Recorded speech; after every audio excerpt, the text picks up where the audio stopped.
بسم اللہ الرحمن الرحیم وبہ نستعین صلی اللہ علیہ وسلم الایمان بالقدر۔ اس سے پہلے کے درس میں جو بات چل رہی تھی اس بات کو خلاصے کے طور پر بیان کر دے رہا ہوں۔ عالم مثال میں اسے وجود بخشتا ہے، اور کبھی ایسا بھی ہوتا ہے کہ کچھ چیزیں جو عالم وجود میں اور کچھ چیزیں جو عالم مثال میں وجود پذیر ہوتی ہیں وہ مادی دنیا میں وجود پذیر نہیں ہوتی۔ اور کبھی ایسا بھی ہوتا ہے کہ جو چیز عالم مثال میں موجود نہیں ہوتی ہے مگر مادی دنیا میں وہ وجود پذیر ہو جاتی ہے، اسی کو کہتے ہیں شے معدوم کا اثبات۔ گویا عالم مثال میں جو چیزیں ہیں ان کا مادی دنیا میں وجود پذیر ہونا سبب عادی کے درجے میں ہے۔ تو جب سبب عادی کے درجے میں ہے تو عالم مثال کی وہ چیز دنیا میں یعنی مادی دنیا میں وجود پذیر ہوں گی بھی اور کبھی نہیں بھی ہوں گی۔ اسی سلسلے میں ایک بات آئی تھی کہ جب سبب پایا جائے تو کوئی ضروری نہیں کہ ہمیشہ مسبب بھی پایا جائے۔ اسی میں یہ بات آتے ہوئے یہ بات بھی آئی کہ علت الگ چیز ہے اور سبب الگ چیز ہے۔ تو آپ نے فرمایا تھا سبب تو سمجھ گیا مگر علت کسے کہتے ہیں، تو اس کی وضاحت کے طور پر ایک بات عرض کر دوں۔ علت کہتے ہیں ما یضاف الیہ وجوب الحکم ابتداء۔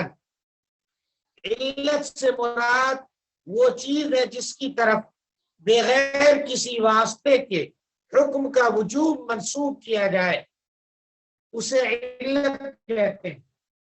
اب ہم مثال سے دونوں کو سمجھائیں گے۔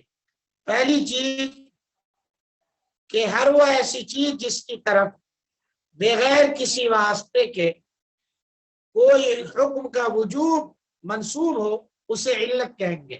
اس کے بالمقابل سبب ہے۔ سبب کے معنی راستہ اور طریقے کے ہیں۔ فقہاء کی اصطلاح میں سبب کہتے ہیں ما یکون طریقا الی الحکم، یعنی حکم تک پہنچنے کے کا راستہ اور طریقہ سبب کہلاتا ہے۔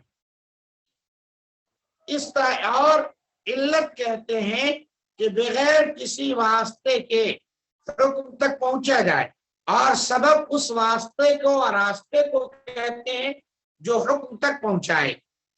تو اس اعتبار سے دیکھیے تو راستہ جو ہے وہ سبب ہے اور راستے پہ چلنا یہ علت ہے۔ جب آدمی چلتا ہے تو چل کر منزل تک پہنچ جاتا ہے لیکن راستہ اختیار کرتا ہے، تو راستہ سبب ہے اور اس راستے پر چلنا یہ علت ہے۔ اس کے بعد علامہ شامی فرماتے ہیں ما كان طریقا الى الحکم بواسطۃ یسمى له سببا ویسمى الواسطہ علتا۔ حکم تک پہنچنے کا راستہ سبب ہے اور اس سبب کے لیے جو واسطہ استعمال کیا جاتا ہے اس واسطے کو علت کہتے ہیں۔ گویا راستہ یہ سبب ہے اور اس راستے پر جو واسطہ یعنی چلنا استعمال کیا گیا یہ چلنا علت ہے۔ اس طرح سے میں سمجھتا ہوں کہ سبب اور علت کے درمیان فرق جو ہے واضح ہو جائے گا۔ سبب ایک الگ چیز ہے اور علت ایک الگ چیز ہے۔ اب اس کے بعد بات آگے بڑھائی جائے۔ وَقَدْ دَلَّتْ أَحَادِيثُ كَثِيرَةٌ عَلَى ثُبُوتِ عَالَمٍ تَتَجَسَّمُ فِيهِ الْأَعْرَاضُ وَتَنْتَقِلُ الْمَعَانِي وَيُخْلَقُ الشَّيْءُ قَبْلَ ظُهُورِهِ فِي الْأَرْضِ۔ شاہ صاحب فرما رہے ہیں کہ جب گفتگو عالم مثال کی چلی تو عالم مثال کی بہت ساری باتیں اس سے پہلے مبحث اول کیے مبحث اول کے باب ثانی میں گزر چکی ہیں۔ اب یہاں پر کچھ نصوص ذکر کر رہے ہیں جو نصوص عالم مثال کو بیان کر رہے ہیں، عالم مثال کے وجود پر دلالت کر رہے ہیں۔ وہی کہہ رہے ہیں کہ قد دلت احادیث کثیرہ، بہت ساری روایتیں ایسی ہیں جو دلالت کرتی ہیں علی ثبوت عالم، ایک ایسی دنیا کے وجود پر تتجسم فیہ الاعراض، جس دنیا میں سارے اعراض جسم کی شکل میں ظاہر ہوتے ہیں۔ عرض اس کو کہتے ہیں جو اپنے وجود کے لیے محل کا محتاج ہو، وہ اعراض کہلاتے ہیں۔ جیسے مثال کے طور پر بزدلی، تو بزدلی جو ہے ایک صفت ہے، اس کی کوئی ظاہری شکل مادی دنیا میں نہیں ہے، لیکن عالم مثال میں یہ بزدلی صفت جو ہے وہ شتر مرغ کی شکل میں ہے۔ تو بزدلی کی مثال عالم مثال میں شتر مرغ ہے۔ بہر کہہ رہے ودلت احادیث کثیرہ، بہت ساری روایتیں دلالت کرتی ہیں علی ثبوت عالم، ایسی دنیا کے ثبوت پر جن میں اعراض جسم کی شکل میں نظر آتے ہیں، وتنتقل المعانی، اور معانی بھی اجسام کی شکل میں نظر آتے ہیں، وَيُخْلَقُ الشَّيْءُ قَبْلَ ظُهُورِهِ فِي الْأَرْضِ، اور وہاں تمام تر چیزیں زمین پر وجود پذیر ہونے سے پہلے پیدا کی جاتی ہیں۔ جیسے کون الرحم معلقا بالعرش، رشتے ناطے کا عرش سے لٹکا ہوا ہونا۔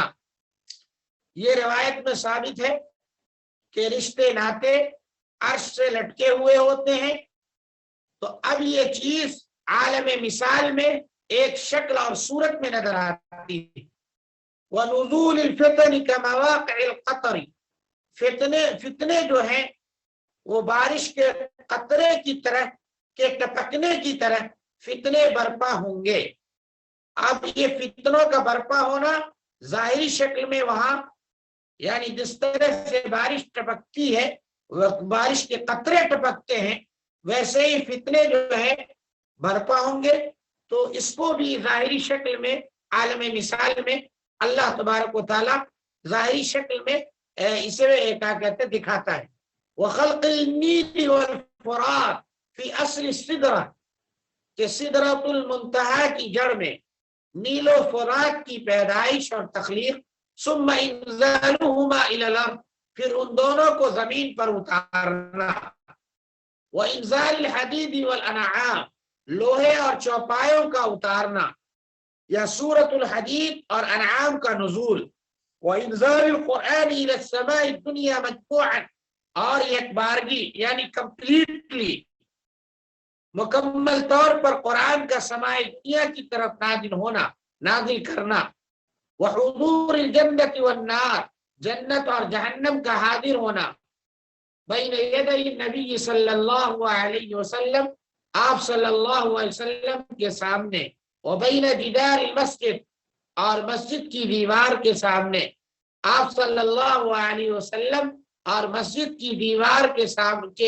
سامنے آپ صلی اللہ علیہ وسلم اور مسجد کی دیوار کے درمیان جنت اور جہنم کا حاضر ہونا، بحیث اس طور پر کہ یمکن تناول العنقود، خوشے کا لینا ممکن ہو گیا، ویاتی حر النار، اور جہنم کی آگ کا بھی احساس ہونے لگا، وکتعالج البلاء والدعاء، اسی طرح سے مصیبت اور دعا کا آپس میں کشتی کرنا، وخلق ذریت آدم کی نسل کا پیدا کرنا، وخلق العقل، اور عقل کا پیدا کرنا، استوانہ اقبل، کہ عقل آئی، وادبر، پھر وہ پیٹ پھیر کر چلی گئی، واتیان الزہراوین، اور دو روشن چیزوں کا آنا، دو روشن چیز زہراوین سے یہاں مراد سورہ بقرہ اور سورہ آل عمران کا آنا، اس طور پر کہ معلوم یہ ہوتا ہو،